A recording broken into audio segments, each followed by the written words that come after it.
Hi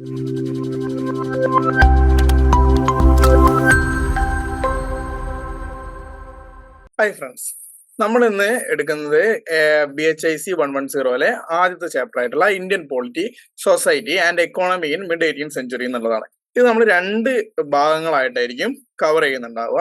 അത്യാവശ്യം വലിയൊരു chapter ആണ്. അതുകൊണ്ട് നമ്മൾ പാർട്ട് 1ഉം പാർട്ട് 2 ആയിട്ടാണ് നമ്മൾ കവർ ചെയ്യുന്നുള്ളത്. ഇതൊരു ഇൻട്രൊഡക്ഷൻ ചാപ്റ്റർ പോലെ തന്നെയാണ്. അതായത് നമ്മൾ പഠിക്കുന്ന ഒരു കാലഘട്ടത്തിന്റെ ഒരു അവസ്ഥ എന്തായിരുന്നു എന്നാണ് നമ്മൾ ആദ്യം തന്നെ ഇതിൽ പഠിക്കുന്നത്. അപ്പോൾ നമ്മുടെ ഈ പേപ്പറിന്റെ പേര് പോലെ 1757 മുതൽ 1857 വരെ കാലഘട്ടമാണ് നമ്മൾ പഠിക്കുന്നത്. അപ്പൊ അതിൽ മിഡ് 18th സെഞ്ചുറി, അതായത് 1750-കൾ എങ്ങനെയായിരുന്നു, ആ 50-കളിൽ ഇന്ത്യയുടെ പോളിറ്റി എങ്ങനെയായിരുന്നു, സൊസൈറ്റി എങ്ങനെയായിരുന്നു, എക്കോണമി എങ്ങനെയായിരുന്നു എന്നുള്ളതാണ് നമ്മളിതിൽ പഠിക്കുന്നുണ്ടാവുക. ഓക്കെ, അപ്പൊ ഇതിൽ ആദ്യമായിട്ട് തന്നെ നമ്മൾ ഈ ചാപ്റ്റർ നേരത്തെ പറഞ്ഞതുപോലെ 1750-കളാണ് നമ്മുടെ പഠന വിധേയമായിട്ടുള്ള ടൈം പീരീഡ്. ദെൻ ഈ ഒരു ഇതില് പ്രധാനപ്പെട്ട ഇവന്റുകളായിട്ടുള്ളത് ഒന്ന് നാദിർ ഷായുടെ ഇൻവേഷൻ ആണ്. പിന്നെ ഫസ്റ്റ് കർണാട്ടിക് വാർ ഈ ഒരു കാലഘട്ടത്തിലാണ് നടക്കുന്നത്.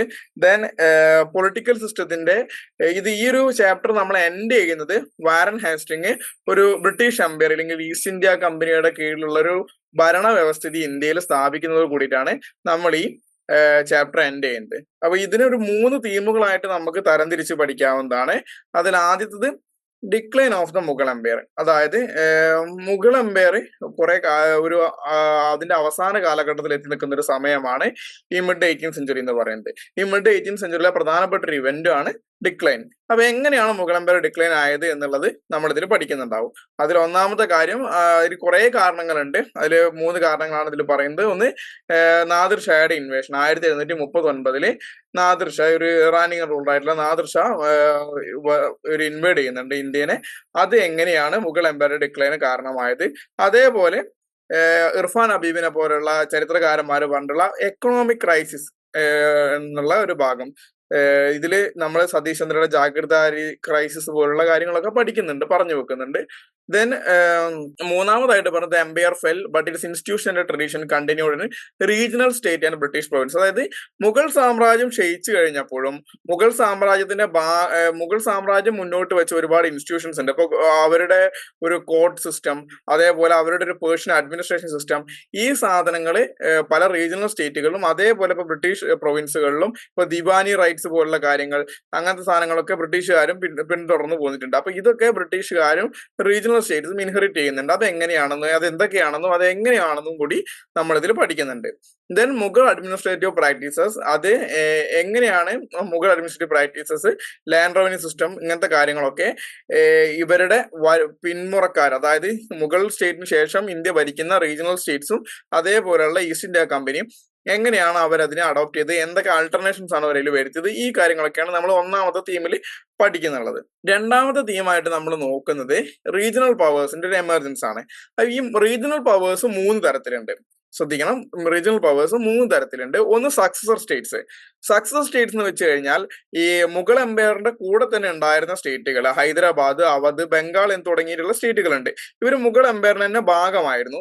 ഇവർ പിന്നീട് ഇതിന്ന് ബ്രേക്ക് ആയിട്ട് ഇൻഡിപെൻഡന്റ് സ്റ്റേറ്റുകളായി മാറുകയാണ്. ഇതൊന്ന് വിഘടിച്ചങ്ങാണ്ട് സ്വതന്ത്ര രാജ്യങ്ങളായിട്ട് മാറുന്ന ഒരു അവസ്ഥയാണ് ഉണ്ടായിട്ടുണ്ടായിരുന്നത്. ഇങ്ങനെ മാറിയ രാജ്യങ്ങളുടെ ഒരു ഇതാണ് നമ്മൾ സക്സസർ സ്റ്റേറ്റ്സ് എന്ന് പറഞ്ഞ ഹെഡിങ്ങിൽ പഠിക്കുന്നുണ്ടാവുക. ന്യൂ സ്റ്റേറ്റ്സ് എന്ന് പറഞ്ഞു കഴിഞ്ഞാല് മറാത്തകൾ, സിഖ്സ്, ജാട്സ് ആൻഡ് അഫ്ഗാൻസ്, ഇവരൊക്കെ with some influenced by peasant movements against imperial demands. അപ്പൊ ഈ ഇങ്ങനെയുള്ള ആളുകളുടെ ഇൻഫ്ലുവൻസ് കൊണ്ട് ഉണ്ടായിട്ടുള്ള പെസന്റ് മൂവ്മെന്റ്സിന്റെ പിന്തുണയോടുകൂടി ഉണ്ടായിട്ടുള്ള പുതിയ സ്റ്റേറ്റുകൾ, അതിനെയൊക്കെയാണ് നമ്മൾ ന്യൂ സ്റ്റേറ്റ്സിൽ പഠിക്കുന്നുള്ളത്. ദെൻ ഇൻഡിപെൻഡന്റ് കിങ്ഡംസ്, അതായത് നമ്മുടെ മുഗൾ ഭരണത്തിന്റെ കീഴിലേക്ക് വരാതെ ആദ്യം മുതലേ ഉണ്ടായിരുന്ന കുറച്ച് ഇൻഡിപെൻഡന്റ് സ്റ്റേറ്റ്സ് ഉണ്ട്. ഇവർ ആ ഒരു കാലഘട്ടത്തിൽ വളരെയധികം ശക്തി പ്രാപിക്കുന്നുണ്ട്. ആ രാജ്യങ്ങൾ ഏതൊക്കെയാണ്? മൈസൂര്, രജപുത്സ്, പിന്നെ നമ്മുടെ കേരള, ഇങ്ങനെയുള്ള സ്ഥലങ്ങളൊക്കെ ഇതിനെ മിസ്കാരക്ടറൈസ് ചെയ്യുന്നുണ്ട് ചരിത്രകാരന്മാർ, പ്രത്യേകിച്ച് ബ്രിട്ടീഷ് ഹിസ്റ്റോറിയൻസും കൊളോണിയൽ ഹിസ്റ്റോറിയൻസും ഇതിനെ ഹിന്ദു പൊളിറ്റീസ് എന്ന് പറഞ്ഞുകൊണ്ട് ചെയ്യുന്നുണ്ട്, മിസ്കാരക്ടറൈസ് ചെയ്യുന്നുണ്ട്. ശരിക്കും അതൊരു ഹിന്ദു പൊളിറ്റിക്സ് ആണ്. റീജിയണൽ ബേസ് ആയിട്ടല്ല അവിടെ ഒരു റൂള് നടക്കുന്നത്. ഇറ്റ് ഈസ് നമ്മൾ പറയുന്ന പോലെ സെക്യുലർ ആയിട്ടുള്ള ഒരു ഇതായിരുന്നു. Then regional power struggled to prevent British dominion due to inherent weakness. Regional പവേഴ്സിന് ബ്രിട്ടീഷ് ഡോമിനേഷനെ പ്രിവെന്റ് ചെയ്യുന്നതിൽ വളരെയധികം ബുദ്ധിമുട്ടുണ്ടായിട്ടുണ്ട്. അത് എങ്ങനെയാണെന്നുള്ളത് നമ്മളിതിൽ പഠിക്കും. ദെൻ ഏറ്റവും ലാസ്റ്റ് നമ്മൾ ഈ ചാപ്റ്ററിൽ പഠിക്കുന്ന തീം എന്ന് പറയുന്നത് എങ്ങനെയാണ് ഈസ്റ്റ് ഇന്ത്യ കമ്പനിയുടെ കയ്യിലേക്ക് ഇന്ത്യ എത്തുന്നത്? ഈസ്റ്റ് ഇന്ത്യ കമ്പനി ഒരു ട്രേഡിംഗ് എൻറ്റൈറ്റിയിൽ നിന്നും ഒരു പൊളിറ്റിക്കൽ പവർ ആയിട്ട് മാറുന്നത് എങ്ങനെയാണ്? നമ്മൾ ചെറുപ്പം തൊട്ടേ പഠിക്കുന്ന പോലെ കച്ചവടത്തിന് വന്ന ബ്രിട്ടീഷുകാർ എങ്ങനെയാണ് നമ്മളെ ഭരിക്കുന്നവരായിട്ട് മാറിയിട്ടുള്ളത് എന്നും കൂടി നമ്മൾ ഇതിൽ പഠിക്കുന്നുണ്ട്. The transition let the conflict of south India and Bengal. ഈ ഒരു ട്രാൻസിഷൻ സൗത്ത് ഇന്ത്യയിലും ബംഗാളിലും കാര്യപ്പെട്ട കോൺഫ്ലിക്ട്സുകൾക്ക് കാരണമാകുന്നുണ്ട്. അപ്പൊ അത് എന്തൊക്കെയാണ് എന്നതും നമ്മൾ ഈ ഒരു ചാപ്റ്ററിൽ പഠിക്കുന്നതായിരിക്കും.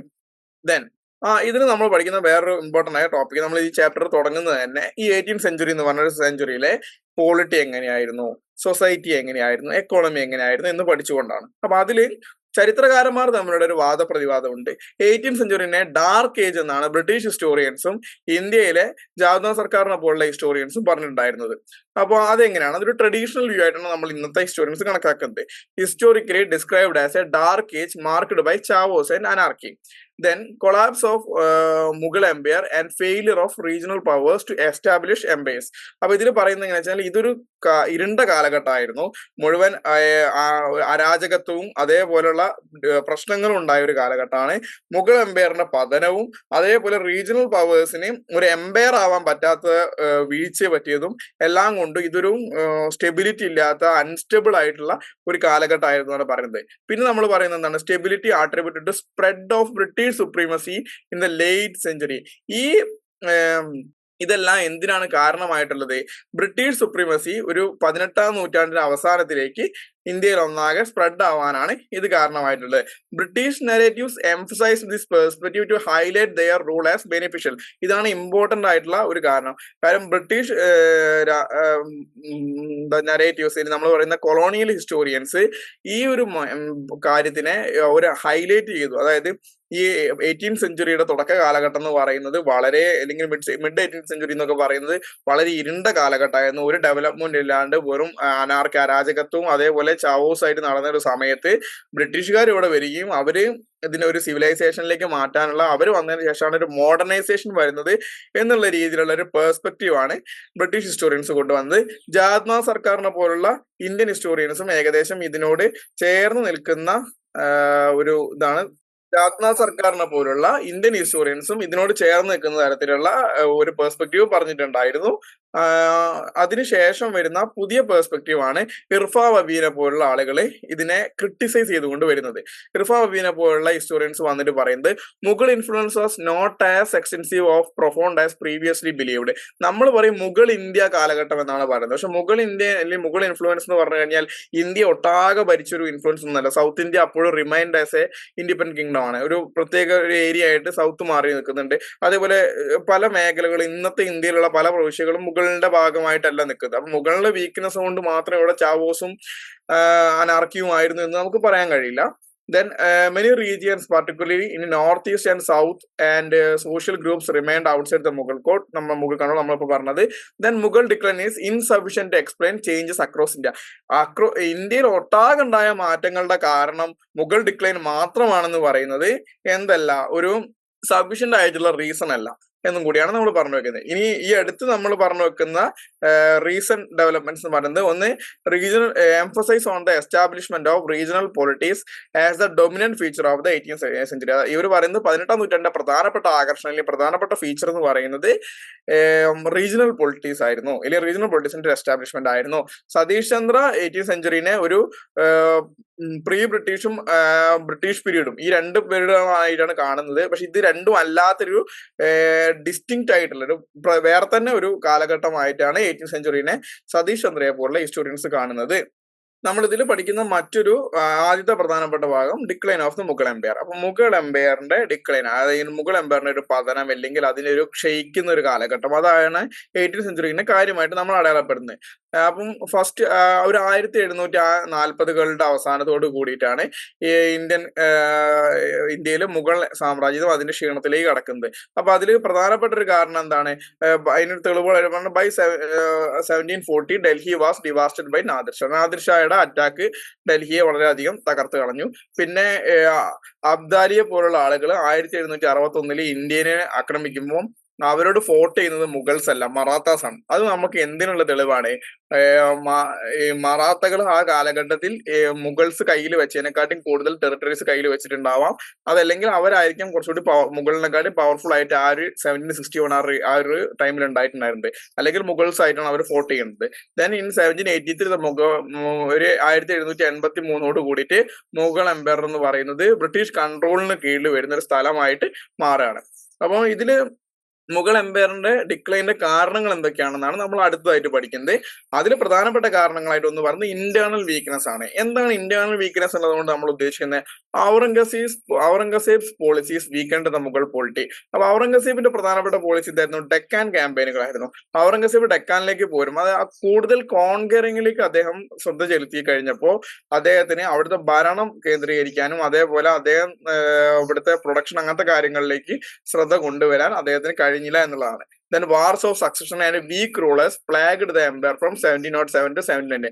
പിന്നെ സക്സഷന് വേണ്ടിയിട്ട്, അതായത് രാജഭരണം കിട്ടാൻ വേണ്ടിയിട്ട് മുഗൾ ഭരണാധികാരികളുടെ മക്കൾ തമ്മിലുണ്ടായ ഇന്റേണൽ കോൺഫ്ലിക്ട്സും അതേപോലെ വീക്ക് ആയിട്ടുള്ള റൂളേഴ്സും ഈ എംപയറിന്റെ തകർച്ചയിലേക്ക് നയിച്ചിട്ടുണ്ട്. ദെൻ നിസാമുൽ മുൽക്ക് established the independent state of Hyderabad. പിന്നെ നമ്മൾ പറയുന്നത് 1924 കൂടിയിട്ട് ബംഗാള്, അവധ്, ഹൈദരാബാദ് ഇങ്ങനെയുള്ള സ്റ്റേറ്റുകളൊക്കെ നമ്മൾ നേരത്തെ പറഞ്ഞതുപോലെ മുഗൾ സ്റ്റേറ്റിൽ നിന്നും വിഘടിച്ചിങ്ങാണ്ട് ഇൻഡിപെൻഡന്റ് കിങ്ഡംസ് ആവാൻ തുടങ്ങി. ഇത് എപ്പോഴാണ് ഇങ്ങനെ ഇൻഡിപെൻഡന്റ് കിങ്ഡംസിന്റെ ഒരു ഭീഷണി വരിക? രാജാക്കന്മാർ ദുർബലരാകുമ്പോഴാണ്. അപ്പോഴാണ് രാജ്യങ്ങൾ ഇങ്ങനെ വിഘടിച്ചിങ്ങാണ്ട് സ്വതന്ത്രമാവാനുള്ള ടെൻഡൻസി കാണിക്കുക. ഒരു സ്ട്രോങ് റൂളർ ആണെങ്കിൽ അദ്ദേഹം അങ്ങനത്തെ ടെൻഡൻസി വരുമ്പോൾ തന്നെ അതിനെ സപ്രസ് ചെയ്യാനുള്ള സ്ട്രെങ്ത് അവർക്ക് ഉണ്ടാവും. അതില്ലാത്തത് വീക്ക് റൂളേഴ്സ് ആയതുകൊണ്ടാണ് ഇങ്ങനെ ഒരു വിഷയം വരുന്നത്. ദെൻ ഇതിപ്പോ ഇന്റേണൽ ചാലഞ്ചസ് ആണ്. നമ്മൾ മുഗൾ എംപയറിന് അകത്ത് തന്നെ ഉണ്ടായ കാരണങ്ങൾ എന്തൊക്കെയാണെന്നാണ് നമ്മൾ പറഞ്ഞത്. ഇനി മുഗൾ എംപയറിന്റെ പുറത്തുള്ള ചാലഞ്ചസ്, എക്സ്റ്റേണൽ ചാലഞ്ചസ്, രണ്ട് ഭാഗത്തു നിന്നുള്ള അറ്റാക്കുകൾ വന്നിട്ടുണ്ട്. അപ്പൊ അതിൽ ഒന്ന് നമ്മൾ പറയുന്നത് നാദിർ ഷായുടെ അറ്റാക്ക്. നാദിർ ഷാസ് അറ്റാക്ക് 1738-39 എന്ന് പറഞ്ഞ കാലത്ത് അദ്ദേഹം വരുന്നു. അത് ലാഹോറിനെ ക്യാപ്ചർ ചെയ്യുന്നു. പിന്നെ മുഗൾ ആർമീനെ കർണാൽ വെച്ച് ഇദ്ദേഹം തോൽപ്പിക്കുകയും ചെയ്യുന്നു. പിന്നെ Nadir Shah's invasion was devastating but its impact was less severe than often believed. നമ്മൾ പഠിച്ചു വെച്ചതിന്റെ അത്രയും ഇന്റൻസിലുള്ളൊരു അറ്റാക്ക് അല്ലായിരുന്നു അത്. പക്ഷെ അത് വളരെയധികം ബുദ്ധിമുട്ടുണ്ടാക്കിയ, അല്ലെങ്കിൽ ഇവിടുന്ന് ഡൽഹിനെ വലിയ രീതിയിൽ ബാധിച്ചിട്ടുള്ള ഒരു മുഗൾ എംപയറിനെ വലിയ രീതിയിൽ ബാധിച്ച ഒരു അറ്റാക്ക് തന്നെയാണ്. ദെൻ അഹമ്മദ് ഷാ അബ്ദാലി, നമ്മൾ നേരത്തെ പറഞ്ഞ പോലെ, invaded India multiple times between 1748 and 1764.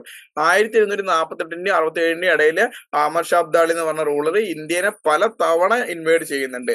അങ്ങനെയാണ് തേർഡ് ബാറ്റിൽ ഓഫ് പാനിപ്പത്ത് ഉണ്ടാവുന്നത്. ഈ തേർഡ് ബാറ്റിൽ ഓഫ് പാനിപ്പത്ത് എന്ന് പറയുമ്പോൾ നമ്മൾ ഓർക്കേണ്ട ഒരു കാര്യം എന്താണെന്ന് വെച്ച് കഴിഞ്ഞാൽ, മുഗൾസും ആയിട്ടല്ല ഈ ബാറ്റിൽ നടക്കുന്നത്, മറാത്താസ് ആയിട്ടാണ്. അപ്പൊ അത് അത് ഞാൻ നേരത്തെ പറഞ്ഞ പോലെ മുഗൾസിനെക്കാട്ടും ഇന്ത്യൻ പൊളിറ്റിയിൽ മറാത്താസിന് അപ്ഹോൾഡ് വന്നു എന്നതിനുള്ള തെളിവായിട്ട് നമുക്ക് വേണമെങ്കിൽ വിശ്വസിക്കാവുന്നതാണ്. ദെൻ ഡിക്ലൈന് പല രീതിയിലുള്ള ഇന്റർപ്രിട്ടേഷൻസ് ഉണ്ട്. നമ്മൾ നേരത്തെ പറഞ്ഞതുപോലെ, ഒന്ന് traditional view highlights personal failings of emperor and nobles. നമ്മൾ ആദ്യം പറഞ്ഞത് ഒരു ട്രഡീഷണൽ വ്യൂവിൽ നമ്മൾ വിശ്വസിച്ചിട്ടുള്ളത് എന്താണ്? എംപറേഴ്സിന്റെയും നോബിൾസിന്റെ ഒക്കെ ഒരു ഫെയിലിയർ, പേഴ്സണൽ ആയിട്ടുള്ള ഫെയിലിങ്സ് ആണ് ഈ ഡിക്ലൈന് പ്രധാനപ്പെട്ട കാരണം. ദെൻ സതീഷ് ചന്ദ്രനെയും ഇർഫാൻ ഹബീബിനെയും പോലുള്ള ആളുകൾ ജാഗ്രതാരി സിസ്റ്റത്തിന്റെ പ്രശ്നമാണെന്നും ഒരു ജാഗ്രതാരി ക്രൈസിസ് എന്ന് പറഞ്ഞൊരു കാരണമാണ് പറഞ്ഞിട്ടുള്ളത്. അപ്പൊ എന്താണ് ജാഗ്രതാരി ക്രൈസിസ് എന്നുകൊണ്ട് ഉദ്ദേശിക്കുന്നത്? വളരെ സിമ്പിൾ ആയിട്ട് പറഞ്ഞാൽ, നമ്മുടെ ജാഗ്രതാരി സിസ്റ്റം എന്താണെന്ന് നിങ്ങൾ മിഡീവൽ ഇന്ത്യയുടെ പാഠഭാഗങ്ങൾ പഠിക്കുന്ന സമയത്ത് പഠിച്ചിട്ടുണ്ടാവും. ഈ ജാഗ്രതാരി സിസ്റ്റം അനുസരിച്ചിട്ട് ഉദ്യോഗസ്ഥർക്ക് ശമ്പളത്തിന് പുറമെ, ശമ്പളത്തിന് പകരം ജാഗിറുകളാണ് കൊടുത്തിട്ടുണ്ടായിരുന്നത്. അപ്പം ജാഗിർദാറുകളുടെ എണ്ണം കൂടുകയും കൊടുക്കാനുള്ള ജാഗിറുകളുടെ എണ്ണം കുറയുകയും ചെയ്യുന്ന ഒരു അവസ്ഥയാണ്. ഒന്നുകൂടി സിമ്പിൾ ആയിട്ട് പറഞ്ഞു കഴിഞ്ഞാൽ, ഇവിടുത്തെ ഉദ്യോഗസ്ഥർക്ക് ശമ്പളത്തിന് പകരം ഒരു സർട്ടൻ ലാൻഡ് കൊടുക്കും, എന്നിട്ട് അവിടുത്തെ അഡ്മിനിസ്ട്രേഷൻ നോക്കിക്കോളാൻ പറയും, അവിടെ നിന്നുള്ള റവന്യൂ എടുത്തോളാൻ പറയാണ് ചെയ്യാറ്. അങ്ങനെ ചെയ്യുന്ന സമയത്ത് ഉണ്ടായ ഒരു ബുദ്ധിമുട്ടാണ് വെച്ചാൽ, ഒരു സർട്ടൻ പീരീഡ് കഴിഞ്ഞ് കഴിഞ്ഞപ്പോൾ ഇവർക്ക് ശമ്പളമായിട്ട് കൊടുക്കാൻ ജാഗിറുകൾ ഇല്ലാത്ത അവസ്ഥയായി, സ്ഥലം ഇല്ലാത്ത അവസ്ഥയായി ഇവർക്ക് അസൈൻ ചെയ്ത് കൊടുക്കാൻ. അങ്ങനെ ഒരു അവസ്ഥ വന്നപ്പോൾ ഒരു ക്രൈസിസിലേക്ക് നീങ്ങിയ എന്നാണ് സതീഷ് ചന്ദ്ര, ഇർഫാൻ ഹബീബ്. ഇതിന് കുറച്ച് ഡീറ്റെയിൽ ആയിട്ടുള്ള സാധനങ്ങളുണ്ട്. അത് നമുക്ക് ഇതിൽ പഠിക്കുന്ന ഒരു പോർഷനിലേക്ക് വരുന്നില്ല. ഇത്രയും അതിൽ ജാഗ്രതാ ക്രൈസിസ് എന്ന് പറഞ്ഞിട്ട് നമുക്ക് പഠിക്കാനുള്ളൂ. ഈ ഒരു പോയിന്റ് ഓർത്ത് വെച്ചാൽ മതി. The new Cambridge history of India argues that Mughal decline resulted from success of the Mughal system. Then പുതിയ ന്യൂ കാംബ്രിഡ്ജ് ഹിസ്റ്ററി എന്ന് പറഞ്ഞു കഴിഞ്ഞാൽ ഹിസ്റ്ററിയുടെ ഒരു എന്താ പറയാ, ന്യൂ ബ്രാഞ്ച് എന്നൊക്കെ പറയാൻ പറ്റുന്ന പോലുള്ള ഒരു ബ്രാഞ്ചാണ് നമ്മുടെ. അവര് പറയുന്നത് എന്താണെന്ന് വെച്ച് കഴിഞ്ഞാല്, മുഗൾസിന്റെ ഡിക്ലൈൻ എന്ന് പറഞ്ഞു കഴിഞ്ഞാൽ മുഗൾസിന്റെ സിസ്റ്റത്തിന്റെ ഫെയിലിയർ കൊണ്ടല്ല, മറിച്ച് മുഗൾസിന്റെ സിസ്റ്റം സക്സസ് ആയതുകൊണ്ടാണ് മുഗൾ എംപയർ ഡിക്ലൈൻ ആയതെന്ന്. ഇതിനെ കുറച്ച് കേൾക്കുമ്പോൾ കുറച്ച് ഇതായിട്ട് തോന്നുമെങ്കിലും വളരെ സിമ്പിൾ ആണ്. ഒന്നില്ല, നമ്മൾ നേരത്തെ പറഞ്ഞ പോലെ മുഗൾസിൽ ജാഗിർദാറുകളുടെ എണ്ണം കൂടണമെങ്കിൽ മുഗൾസിന്റെ സിസ്റ്റം വളരെ അധികം സക്സസ് ആയിരിക്കണം, മുഗൾസിന് അത്രയും നല്ലൊരു അഡ്മിനിസ്ട്രേഷൻ സിസ്റ്റം ഉണ്ടാവണം. അപ്പൊ ഈ സിസ്റ്റം അങ്ങനെ നല്ല രീതിയിൽ പോകാൻ വേണ്ടിയിട്ട് ഇവർ കൂടുതൽ ആളുകൾ അഡ്മിറ്റ് ചെയ്തിട്ടുണ്ടാവും. അപ്പോ ഈ ഈ ജാഗ്രതാരി സിസ്റ്റത്തിലേക്ക് പിന്നെ കൊടുക്കാൻ സ്ഥലമില്ലാത്ത അവസ്ഥ വരിക, ആ ഒരു ബുദ്ധിമുട്ടുണ്ടാവുകയാണ് ചെയ്യുന്നത്. അപ്പൊ ഇത് rather than ഇവരുടെ സിസ്റ്റത്തിന്റെ ഫെയിലിയർ അല്ല, മറിച്ച് സിസ്റ്റം സക്സസ് ആയി കഴിഞ്ഞപ്പോൾ ഇതിന് റെമ്യൂണറേഷൻ കൊടുക്കാൻ പറ്റാത്ത അവസ്ഥയാണ് ഉണ്ടായിട്ടുള്ളത്. ദെൻ ഈ നമ്മൾ പറഞ്ഞു മുഗൾസ് ഉണ്ടാക്കിയിട്ടൊരു ട്രഡീഷൻസ് ഉണ്ട്. നമ്മൾ പറഞ്ഞതുപോലെ ഒരുപാട് ഇവരെ കോർട്ട് സിസ്റ്റം, അതുപോലെ ഇവരെ ആർമി സിസ്റ്റം, ഇവരുടെ ഭരണ വ്യവസ്ഥകൾ, സമ്പ്രദായം, ഇവരുടെ നിയമങ്ങൾ, റവന്യൂ സിസ്റ്റം, അങ്ങനത്തെ ഒരുപാട് കാര്യങ്ങൾ മുഗൾസ് ഉണ്ടാക്കിയിട്ടുള്ള മുഗൾസിന്റെ ഇന്നോവേഷൻസ് ആയിട്ടുള്ള കാര്യങ്ങളുണ്ട്. അപ്പൊ ഈ സാധനങ്ങളൊക്കെ പല സക്സസർ സ്റ്റേറ്റ്സും അതേപോലെ ഈവൻ ഇംഗ്ലീഷ് ഈസ്റ്റ് ഇന്ത്യ കമ്പനിയും അതേപോലെ തന്നെ പിന്തുടർന്ന് പോന്നിട്ടുണ്ട്. Despite territorial disintegration, Mughal traditions of governance persisted. അപ്പൊ ടെറിട്ടോറിയൽ ആയിട്ട് ഇവർക്ക് ഡിസിന്റഗ്രേഷൻ ഉണ്ടായിട്ടുണ്ട്, പക്ഷെ മുഗളിന്റെ ട്രഡീഷൻസ് അപ്പോഴും നിലനിന്നിട്ടുണ്ടായിരുന്നു. The emperor's prestige remained significant with rebels sometime recognize the emperor's authority. ഇവര് എംപറേഴ്സിന്റെ അതോറിറ്റിനെ റിബൽസ് ചോദ്യം ചെയ്തിട്ടുണ്ടെങ്കിൽ പോലും എംപറേഴ്സിന് മുഗൾ എംപയർ എന്ന് പറയുമ്പോൾ അവർക്ക് കിട്ടിയിട്ടുണ്ടായിരുന്ന ഒരു പ്രസ്റ്റീജ് ഉണ്ട്. ആ പ്രസ്റ്റീജ് അതേപോലെ തന്നെ നിലനിന്ന് പോന്നിട്ടുണ്ടായിരുന്നു എന്നാണ് നമുക്ക് മനസ്സിലാക്കാൻ കഴിയുന്നത്. Then Mughal administrative practices were adopted by regional powers and British. നമ്മൾ നേരത്തെ പറഞ്ഞ മുഗളിന്റെ അഡ്മിനിസ്ട്രേറ്റീവ് പ്രാക്ടീസസ് അതേപോലെ തന്നെ റീജിയണൽ പവേഴ്സും ബ്രിട്ടീഷുകാരും ഫോളോ ചെയ്തിട്ടുണ്ടായിരുന്നു.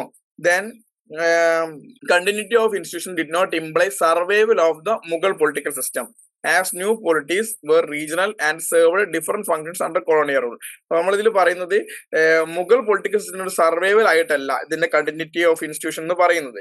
അത് നമ്മൾ പറയുന്നത് പുതിയ പൊളിറ്റിക്സ് വന്നപ്പോഴും റീജിയണലും അതേപോലെ തന്നെ ബ്രിട്ടീഷ് റൂൾ വന്ന സമയത്തും ഈ ഇൻസ്റ്റിറ്റ്യൂഷൻസ് അവിടെ എടുത്തിട്ടുണ്ടായിരുന്നു. അതല്ലാതെ അപ്പോഴും മുഗൾ അതോറിറ്റി ഉണ്ടായിരുന്നു എന്നല്ല അതിനെ കൊണ്ട് നമ്മൾ ഉദ്ദേശിക്കുന്നത്. മനസ്സിലായിട്ടെന്ന് വിശ്വസിക്കുന്നു. Then the emergence of regional politics. പിന്നെ എങ്ങനെയാണ് പ്രാദേശികമായിട്ടുള്ള പൊളിറ്റിക്സുകൾ ഇന്ത്യയിലേക്ക് കൂടുതലായിട്ട് വരുന്നത്. അപ്പൊ ഞാൻ നേരത്തെ പറഞ്ഞ പോലെ സക്സസ് സ്റ്റേറ്റ്സും ന്യൂ സ്റ്റേറ്റ്സും പിന്നെ നമ്മുടെ ഈ ഇൻഡിപെൻഡന്റ് ആയിട്ടുള്ള കിങ്ഡങ്ങളുമാണ് ഇതിൽ വരുന്നത്. ആ 3 കാറ്റഗറീസ് ആണ് നമുക്ക് ഇതിൽ വരുന്നത്. ഒന്ന് സക്സസ് സ്റ്റേറ്റ്സ്, പിന്നെ ഇതിൽ വരുന്നത് സക്സസ് സ്റ്റേറ്റ്സിനെ പറ്റിയിട്ടും കൂടിയാണ് നമ്മൾ ഈ ചാപ്റ്ററിൽ അതിന് മാത്രം പറഞ്ഞുകൊണ്ടാണ് നമ്മളിത് അവസാനിപ്പിക്കുന്നത്. അപ്പൊ അതിൽ സക്സസ് സ്റ്റേറ്റ്സ് എന്തൊക്കെയാണ് നമ്മള് അതായത് സിക്ക് ഇതുപോലുള്ള സ്റ്റേറ്റുകളും പിന്നെ ഇൻഡിപെൻഡന്റ് ആയിട്ടുള്ള കേരള, മൈസൂർ പോലുള്ള സ്റ്റേറ്റുകളെ പറ്റിയിട്ടും നമ്മൾ അടുത്ത ചാപ്റ്ററിലാണ് പഠിക്കുക. അതേപോലെ ഈസ്റ്റ് ഇന്ത്യ കമ്പനി എങ്ങനെ റൂളിലേക്ക് വന്നു, ഈ 2 സാധനങ്ങളും നമ്മൾ അടുത്ത പാർട്ടിലാണ് നോക്കുന്നത്. So the emergence of regional politics, success States, ഈ അവധ്, ബംഗാൾ, ഹൈദരാബാദ്, ഈ 3 സ്റ്റേറ്റുകളും ഇവരുടെ പ്രത്യേകതകളൊക്കെയാണ് നമ്മൾ ഈ ക്ലാസ്സിൽ നോക്കുന്നത്. Then Hyderabad, Bengal and Awadh were independent states formed by provincial governors under the Mughal Empire.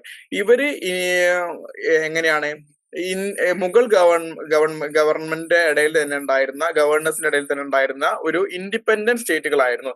ഇവർ പ്രൊവിൻഷ്യൽ ഒരു മുഗൾസിന്റെ കീഴിൽ തന്നെ ഉണ്ടായിരുന്ന നാട്ടുരാജ്യങ്ങളായിരുന്നു ഹൈദരാബാദും ബംഗാളും അവധും. ഇവര് പിന്നീട് ഇതിന്ന് വിഘടിച്ചു പോയിങ്ങാണ്ട് സ്വതന്ത്ര രാജ്യങ്ങളാവാണ്. The separation from Delhi was gradual, individual revolts followed by social group uprisings and finally regional autonomy. അപ്പൊ ഡൽഹിന്ന് ഒറ്റയടിക്ക് ഇവർ വിട്ടുപോകല്ല ഉണ്ടാവുന്നത്, ഒരു ഗ്രാജുവൽ പ്രോസസ് ആണ്. ചില ആളുകൾ, ചില ഗവർണർമാർ ഇൻഡിവിജ്വൽ റിവോൾട്ട്സ് നടത്തും, ചിലപ്പോൾ അതൊരു സോഷ്യൽ അപ്രൈസിംഗ്സ് ആയിരിക്കും, ഏതെങ്കിലും കാസ്റ്റിലെ ആളുകൾ അല്ലെങ്കിൽ ഏതെങ്കിലും ഒരു പ്രത്യേക ക്ലാസ്സിൽപ്പെട്ട ആളുകൾ, ചിലപ്പോൾ ഏതെങ്കിലും ഒരു പെസൻട്രിയിൽപ്പെട്ട റിവോൾട്ട്സ്, ഇങ്ങനെയൊക്കെ വന്ന ആളുകൾ ചെറിയ റിവോൾട്ട്സുകൾ ഉണ്ടാവും. അത് ഒന്നെങ്കിൽ ഗ്രൂപ്പ് അപ്രൈസിംഗ് ആവാം, അല്ലെങ്കിൽ ഒരു ജമീന്ദാറിന്റെയോ അല്ലെങ്കിൽ ഒരു ഗവർണറുടെ നേതൃത്വത്തിൽ നടക്കുന്ന ഇൻഡിവിജ്വൽ റിവോൾട്ടുകൾ ആവാനും സാധ്യതയുണ്ട്. എന്തൊക്കെ പറഞ്ഞാലും അവസാനം ഇവര് റീജിയണൽ ഓട്ടോണമി ക്ലെയിം ചെയ്യാണ് സംഭവിക്കാറ്. Then Zamindari revolts in the provinces against the imperial demands triggered the breakaway. അപ്പൊ ഇതില് പ്രധാനപ്പെട്ട ഒരു കാര്യം എന്ന് പറയുന്നത് ജമീന്ദാരി റിവോൾട്ടുകളാണ്. ഈ മുഗൾസിനെതിരായിട്ടും ആ ഒരു സമയത്ത് ഉണ്ടായി വന്നിട്ടുള്ള ഈ ജമീന്ദാരി റിവോൾട്ടുകൾ ഈ ഒരു സക്സസ് സ്റ്റേറ്റ്സ് ഉണ്ടാകുന്നതിന് പ്രധാന കാരണമായിട്ട് വന്നിട്ടുണ്ട്. Then governors lacked support from Mughal center and sought backing from local elites. ഈ മുഗൾസിന്റെ നമ്മൾ പറഞ്ഞ ഒരു സർട്ടൻ കാലഘട്ടം കഴിഞ്ഞ സമയത്ത് മുഗൾസിന്റെ വാസ്റ്റ് ടെറിട്ടറി, ഈ ടെറിട്ടറിയില് ഗവർണേഴ്സിന് അവരുടെ മുഗൾസിന്റെ അടുത്ത് നിന്ന് കിട്ടുന്നതിനെക്കാട്ടും സപ്പോർട്ട് അവിടുത്തെ ലോക്കൽ എലൈറ്റ്സിന്റെ കയ്യിൽ നിന്ന് കിട്ടാൻ തുടങ്ങി. അപ്പൊ അവർ ഒബ്വിയസ്ലി ഞങ്ങൾക്ക് മുഗളിന്റെ കീഴിൽ നിൽക്കുന്നതിനെക്കാട്ടും നല്ലത് ഈ ലോക്കൽ എലൈറ്റ്സിന്റെ സപ്പോർട്ടോട് കൂടിയിട്ട് ഇവിടെ ഒരു സ്വതന്ത്ര രാജ്യം ഉണ്ടാക്കി ഇത് ഞങ്ങൾ ഭരിക്കുന്നതാണ് നല്ലത് എന്ന് തോന്നിയിട്ടുണ്ടാവും. വെറുതെ ടാക്സ് കൊടുക്കുന്നു, അതിന്റെ ബെനിഫിറ്റ്സ് കിട്ടുന്നില്ല, അങ്ങനെയുള്ളൊരു തോട്ട് വന്നപ്പോൾ ഒരു ഇൻഡിപെൻഡന്റ് കിങ്ഡം ആവാം അല്ലെങ്കിൽ ഒരു റീജിയണൽ കിങ്ഡം ആവാം എന്നും, അത് അങ്ങനെ ഒരു തോട്ട് വരുന്നത് എന്തുകൊണ്ടാണ്, മുഗൾ എംപയറിന് അങ്ങനെ ഒരു ഈ തോട്ട് റീജിയണൽ എംപയറിന് വന്നു കഴിഞ്ഞാൽ അവരെ സപ്രസ് ചെയ്യാനുള്ള പവർ ഇല്ല എന്നുള്ളൊരു തോന്നലുള്ളത് കൊണ്ടാണ് ആ ഒരു സാധനം വരുന്നത്. Then links with Mughal centre war maintained the Mughal traditions continued. അപ്പൊ ഇങ്ങനെ സ്വതന്ത്ര രാജ്യം ആകുമ്പോഴും മുഗൾസായിട്ട് ഇവർക്ക് ട്രേഡും കാര്യങ്ങളും നടക്കുന്നുണ്ട്. അതേസമയം മുഗൾസിന്റെ ട്രഡീഷൻസ് നമ്മൾ നേരത്തെ പറഞ്ഞ പോലെ മുഗൾസിന്റെ കോഡ് സിസ്റ്റം, മുഗൾസിന്റെ അഡ്മിനിസ്ട്രേറ്റീവ് സിസ്റ്റം, റവന്യൂ സിസ്റ്റം ഒക്കെ ഇതേപോലെ തുടരാനുള്ള ഒരു ടെൻഡൻസിയും ഇവർ കാണിക്കുന്നുണ്ടായിരുന്നു. Awadh Hyderabad aided the Mughal during Nadir Shah's invasion of Delhi. അപ്പൊ അവധ് ഹൈദരാബാദ് ഒരു പ്രൊവിൻഷ്യൽ എൻറ്റൈറ്റി ആയിട്ട് പോയിട്ടുണ്ടെങ്കിൽ പോലും നാദിർഷായുടെ ഇൻവേഷന്റെ സമയത്ത് അവര് മുഗൾസിനെ സപ്പോർട്ട് ചെയ്തിട്ടുണ്ടായിരുന്നു. Then provincial chief through Noble factions often influence the Mughal centre indicate the transformation rather than A collapse of polity. അതായത് ഈ പ്രൊവിൻഷ്യൽ ചീഫ്സ്, പ്രാദേശികമായിട്ടുള്ള ഈ ചീഫുകള്, അതേപോലെ നോബിൾസ്, അതേപോലെ ഇങ്ങനെയുള്ള ആളുകളൊക്കെ മുഗൾ സെന്ററിനെ വല്ലാതെ ഇൻഫ്ലുവൻസ് ചെയ്യാൻ തുടങ്ങിയിട്ടുണ്ടായിരുന്നു. അപ്പൊ അതൊരു ഭരണാധികാരിയുടെ ഒരു പവർ കുറഞ്ഞു വരുന്നതിന്റെ സൂചനയാണ്. നോബിൾസും അതേപോലെയുള്ള ലോക്കൽ ചീഫ്സും ഒക്കെ കൂടുതലായിട്ട് ഒരു എംപയറിനെ ഇൻഫ്ലുവൻസ് ചെയ്യാൻ തുടങ്ങാന്ന് പറഞ്ഞു കഴിഞ്ഞാൽ അത് അവർ വീക്കായി തുടങ്ങിയതിന്റെ ലക്ഷണമാണ്. The new political order was built within the Mughal institutional framework. ഒരു പുതിയ പൊളിറ്റിക്കൽ ഓർഡർ എവിടെ വെച്ചിട്ട് ഉണ്ടാവുകയാണ്, മുഗളിന്റെ ഇൻസ്റ്റിറ്റ്യൂഷണൽ ഫ്രെയിംവർക്സിന്റെ അകത്ത് വെച്ചുകൊണ്ട് ഒരു പുതിയ പൊളിറ്റിക്കൽ ഓർഡർ ഉണ്ടാവുന്ന ഒരു സാഹചര്യമാണ് പിന്നെ ഉണ്ടാവുന്നത്. The decline of the Mughal polity did not universally lead to the economic decline, economic outcome varied regionally. അപ്പം ഇതിൽ നമ്മൾ മനസ്സിലാക്കേണ്ടത് മുഗൾ പൊളിറ്റി ഡിക്ലൈൻ ആവുന്നത് ഒരു എന്താ പറയാ ഇന്ത്യയെ ഒന്നാകെ എന്തിലേക്ക് നയിച്ചിട്ടില്ല, ഒരു എക്കണോമിക് ഡിക്ലൈനിലേക്കും, അതുപോലെ ഇന്ത്യയിൽ ഒന്നാകെ അതൊരു എക്കണോമിക് ഔട്ട്കമും ഉണ്ടായിട്ടില്ല. ഇത് ഇപ്പൊ മുഗൾസിന്റെ ഡിക്ലൈൻ ഓരോ ഭാഗത്തിനെയും എഫക്ട് ചെയ്തത് ഓരോ പോലെയാണ്. ചില ഭാഗങ്ങൾ എഫക്ട് ചെയ്തിട്ട് പോലും ഇല്ല. ഇപ്പൊ അവധിനെയും ഹൈദരാബാദിനെയൊക്കെ പോലുള്ള പ്രൊവിൻഷ്യൽ ഗവൺമെന്റ് ചിലപ്പോൾ ഇത് കൂടുതലായിട്ട് എഫക്ട് ചെയ്തിട്ടുണ്ടാവും. കേരളത്തിനും മൈസൂരിനും പോലുള്ള ഗവൺമെന്റുകൾ ഇത് ചിലപ്പോൾ എഫക്ട് ചെയ്തിട്ടുണ്ടാവില്ല. അപ്പൊ ഇത്തരത്തിൽ ഡിക്ലൈൻ ഓഫ് മുഗൾ പോളിറ്റി എന്ന് പറയുന്നത് വൺ ഓഫ് ദ റീസൺ അല്ലെങ്കിൽ one of the event in mid 18th സെഞ്ചുറിയാണ്. അല്ലാതെ ഇതല്ല ഒരേ ഒരു വലിയ സംഭവം എന്ന് പറയുന്നത്. പല സംഭവങ്ങളുണ്ട്. ഇത് റീജിയണൽ ആയിട്ട് ഇതിന് ആഘാതത്തിന് വ്യത്യാസങ്ങളും ഉണ്ട് എന്നാണ് നമ്മളിത് പറഞ്ഞു വെക്കുന്നത്. അപ്പൊ ഇതിൽ നമ്മൾ ഇനി 3 സക്സസ് സ്റ്റേറ്റ്സിനെ പറ്റിയിട്ടാണ് പഠിക്കുന്നത്. അപ്പൊ അതിലൊന്ന് ഹൈദരാബാദ്. അപ്പൊ ഹൈദരാബാദ് എന്ന് പറയുന്നത് നിസാമുൽ മുൽക്ക് എന്ന് പറഞ്ഞിട്ടുള്ള ഭരണാധികാരി 1724 ഉണ്ടാക്കിയ ഒരു സ്റ്റേറ്റ് ആണ്. ഇത് സയ്യിദുകൾ ഡൽഹി ഭരിക്കുന്ന സമയത്താണ് ഇദ്ദേഹം അവിടുത്തെ ഒരു നിസാമായിട്ട് മാറുന്നത്. ദെൻ അപ്പൊ നമ്മൾ ഹൈദരാബാദിനെ പറ്റി പറയുമ്പോൾ നിസാമുൽ മുൽക്ക് 1724 ഉണ്ടാക്കിയിട്ടുള്ള അല്ലെങ്കിൽ ഫൗണ്ട് ചെയ്ത ഒരു സ്റ്റേറ്റ് ആണ് ഇത് ഹൈദരാബാദ് സ്റ്റേറ്റ് എന്ന് പറയുന്നത്. ഇത് അദ്ദേഹത്തിന് സയ്യിദുകളെ ഡൽഹിയിൽ നിന്ന് ഡിപ്പോസ് ചെയ്യുന്നതിൽ അദ്ദേഹം വഹിച്ച പങ്കിന് ഭാഗമായിട്ടാണ് അദ്ദേഹത്തിന് ഈ ഒരു സ്റ്റേറ്റ് ഉണ്ടാക്കാൻ പറ്റുന്നത്. Then become practically independent by declaring alliance to the Mughal empire. അദ്ദേഹം പ്രാക്ടിക്കലി ഇൻഡിപെൻഡന്റ് ആവുകയും മുഗൾ എംപയറിന് അദ്ദേഹത്തിന് ഒരു പിന്തുണ പ്രഖ്യാപിക്കുകയും ചെയ്യുന്നുണ്ട്. ഇതിന്റെ administration was reorganized and revenue system was streamlined. ഇതിന്റെ അഡ്മിനിസ്ട്രേഷനും മറ്റ് റവന്യൂ കാര്യങ്ങളൊക്കെ ഇദ്ദേഹവും അല്ലെങ്കിൽ അതിന് ശേഷം വന്നിട്ടുള്ള നിസാമുകളും റീഓർഗനൈസ് ചെയ്യുന്നുണ്ട്. Then regional elites provided stability as demonstrated by Karen Lennard's study. അപ്പം ഇതിന്റെ റീജിയണൽ എലൈറ്റ്സ് ഇതിനൊരു സ്റ്റെബിലിറ്റി കൊടുക്കുകയാണ് ഉണ്ടായിട്ടുള്ളത്. ഇത് കരൺ ലെനോഡിന്റെ പഠനത്തിൽ നിന്നും വ്യക്തമാവുന്ന ഒരു കാര്യമാണ്. ഈ ഹൈദരാബാദ് സ്റ്റേറ്റിന് സ്റ്റെബിലിറ്റി കൊടുക്കുന്നതിൽ റീജിയണൽ എലൈറ്റുകൾ, അതായത് പ്രാദേശികമായിട്ടുള്ള അവിടുത്തെ പ്രധാനപ്പെട്ട ആളുകൾ വഹിച്ച പങ്ക്. Then policies included revenue reform, subduing zamindars and tolerance towards Hindus. അപ്പൊ ഇതിന്റെ പോളിസികൾ എന്ന് പറയുന്നത് ഇതിൽ ഹൈദരാബാദിലെ അവിടുത്തെ നിസാമുകൾ നടപ്പിലാക്കിയ പോളിസികൾ എന്ന് പറയുന്നത് അതിൽ റവന്യൂ റിഫോംസ് ഉണ്ട്, അതേപോലെ തന്നെ ജമീന്ദാസിനെ ഒന്ന് സബ്ഡ്യൂ ചെയ്യുന്നുണ്ട്, അതേപോലെ അവിടുത്തെ അതായത് ഒബ്വിയസ്ലി ഹൈദരാബാദിലെ പോപ്പുലേഷൻ എന്ന് പറയുന്നത് ഒരു ഹിന്ദു പോപ്പുലേഷൻ ആണ് മെജോറിറ്റി, പക്ഷെ റൂളേഴ്സ് മുസ്ലിം ആണ്. സോ അവിടുത്തെ ഹിന്ദുസിനോട് വളരെ ടോളറന്റ് ആയിട്ടുള്ള ഒരു ഭരണമായിരുന്നു അവർ മുന്നോട്ട് പോയിട്ടുണ്ടായിരുന്നത് for smooth going. Then after Nizamul Mulk's death in 1748, the state faced Maratha invasions in Indian conflict. 1748 Nizamul മുൽക്കിന്റെ മരണത്തോട് കൂടിയിട്ട് മറാത്തകളുടെ ഇൻവേഷനും അതേപോലെ തന്നെ ഇന്റേണൽ ആയിട്ടുള്ള കോൺഫ്ലിക്റ്റുകളും ഈ ഹൈദരാബാദ് സുൽത്താനേറ്റ് നേരിടുന്നുണ്ട്. A succession war ensued between Nasir Jung and Muzaffar Jung. ഇതൊരു പ്രധാനപ്പെട്ട ബാറ്റിലാണ്. ഒരു സക്സഷൻ വാർ നസീർ ജംഗിന്റെയും മുസഫർ ജംഗിന്റെ ഇടയിൽ നടക്കുന്നുണ്ട്. The French and Dupleix exploited the succession conflict, supporting Muzaffar Jung for reward. നമ്മൾ ഇത് ലേറ്റർ ആയിട്ട് പഠിക്കുന്നുണ്ട്. ഇതിൽ വരുന്നത് ഫ്രഞ്ചുകാർ ഈ സമയത്ത് ഡുപ്ലക്സിന്റെ നേതൃത്വത്തിൽ ഈ ഒരു വാർ ഓഫ് സക്സഷൻ, നസീർ ജംഗിന്റെയും മുസഫർ ജംഗിന്റെയും ഇടയിൽ നടക്കുന്ന ഈ വാർ ഓഫ് സക്സഷനെ അദ്ദേഹം മുതലെടുക്കുന്നുണ്ട് മുസഫർ ജംഗിനെ കൂട്ടുപിടിച്ചുകൊണ്ട്. അപ്പോ ഫ്രഞ്ച് എങ്ങനെയാണ് ഹൈദരാബാദിൽ ഇടപെട്ടിട്ടുണ്ടായിരുന്നത് എന്നുള്ളതൊക്കെ അതിന്റെ ഭാഗമായിട്ടുള്ള ഒരു പോളിസിയാണ്. ദെൻ ബംഗാൾ ആണ് ഏറ്റവും പ്രധാനപ്പെട്ട ഒരു സ്ഥലം എന്ന് പറയുന്നത്. Bengal governors ruled with practical independence, maintain nominal alliance. ഇതൊക്കെ നമ്മൾ നേരത്തെ പറഞ്ഞ പോലെ സക്സസ് സ്റ്റേറ്റ്സ് ആണ്. അതായത് ഇവര് മുഗൾ എംപയറിൽ നിന്ന് വിഘടിച്ചു വന്ന ഒരു സ്റ്റേറ്റ് ആണ്. അപ്പൊ അതിന്റെ അർത്ഥം വെച്ചാൽ പ്രാക്ടിക്കലി ബംഗാൾ ഒരു ഇൻഡിപെൻഡന്റ് ആയിട്ടുള്ള സ്റ്റേറ്റ് ആയിരുന്നു. പക്ഷെ അവരുടെ അലയൻസ് ഡൽഹിയിലേക്ക് അല്ലെങ്കിൽ മുഗൾ സ്റ്റേറ്റിന് വേണ്ടിയിട്ട് അവരവരുടെ പിന്തുണ പ്രഖ്യാപിച്ചിട്ടുണ്ടായിരുന്നു. ബംഗാളും ഹൈദരാബാദും ഒരേപോലെ തന്നെയാണ്. Then Murshid Quli Khan become the governor in 1717, primarily sending tribute to Delhi. അത് 1217 മുർഷിദ് ഖുലി ഖാൻ ആണ് അവിടുത്തെ ഗവർണർ ആയിട്ട് വരുന്നത്. Then nawabs like Shujauddin and Alivardi Khan maintain independence and authority. പിന്നീട് വന്ന നവാബുകളായിട്ടുള്ള ഷുജാവുദ്ദീനും അതേപോലെ അലിവർദി ഖാൻ എന്നൊക്കെ തുടങ്ങിയിട്ടുള്ള ആളുകൾ അവിടെ ഒരു ഇൻഡിപെൻഡൻസ് മെയിൻറ്റെയിൻ ചെയ്യും, അവരുടെ അതോറിറ്റി അവിടെ സ്ട്രോങ് ആയിട്ട് വെക്കുകയും ചെയ്യുന്നുണ്ട്. Bengal rulers did not discriminate based on religion in public appointment, elevating Hindus to high position. Bengal rulers എന്ത് ചെയ്തിട്ടില്ല, റിലീജിയന്റെ ബേസിൽ പബ്ലിക് അപ്പോയിന്റ്മെന്റ്സ് നടത്തിയിട്ടില്ല. ഇതും നേരത്തെ നമ്മൾ പറഞ്ഞല്ലോ, ബംഗാളിലും നമ്മൾ നേരത്തെ പറഞ്ഞതുപോലെ തന്നെ ഒരു ഹിന്ദു മുസ്ലിം റൂളേഴ്സ്, മുസ്ലിംസും അവിടുത്തെ പോപ്പുലേഷന്റെ ഒരു 55 to 60% ഹിന്ദുസ് ആയിട്ടുള്ള സ്ഥലമാണ്. അതുകൊണ്ട് തന്നെ അവര് അവിടുത്തെ ഹിന്ദുസിനെയും ഹൈ പൊസിഷനിലേക്ക് വെച്ചിട്ടുണ്ട്. അതിന് ഇവരുടെ അപ്പോയിന്റ്മെന്റുകളിലും ഇവരുടെ ഭരണത്തിലും ഒന്നും അങ്ങനെ ഒരു റിലീജിയനെ വല്ലാതെ ഉൾപ്പെടുത്തിയിട്ടില്ല. അത് റിലീജിയസ് ബേസിൽ അല്ലായിട്ടുണ്ട്.